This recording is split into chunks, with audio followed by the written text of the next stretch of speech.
কি গেলেন তো ঢুকে ভেবেছিলেন যে 200 মেগাপিক্সেলের মোবাইলের ক্যামেরা নিয়ে আপনারা একটি ভালো ফটোগ্রাফি করতে পারবেন। এই সময় যদি দেখা যায় মোবাইল কোম্পানি 48 থেকে 64 এমনকি 150 এবং 200 মেগাপিক্সেলের ক্যামেরার মোবাইলের দাম শুধুমাত্র 10 থেকে 15,000। এবং যারা ভাবছে যে এই ফোন কিনে ভালোভাবে ফটোগ্রাফি কিংবা ভিডিওগ্রাফি করবে তারাই এই ফোন নিয়ে অনেক বোকা সাজছে। কারণ ফোনের যে মেগাপিক্সেল বাড়লে সেই ফোনের ক্যামেরা যে অনেক ভালো হবে কিংবা দুর্দান্ত হবে সেটির ধারণা পুরোপুরি ভুল।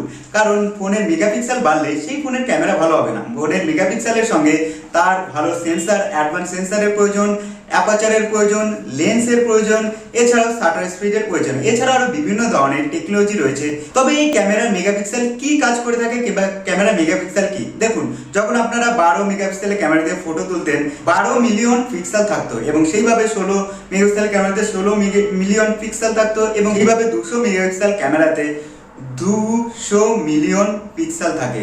তো শুধু পিক্সেল বাড়িয়ে দিলে যে সেই ফটোর কোয়ালিটি ভালো হয়ে যাবে এই ধারণা পুরোপুরি ভুল।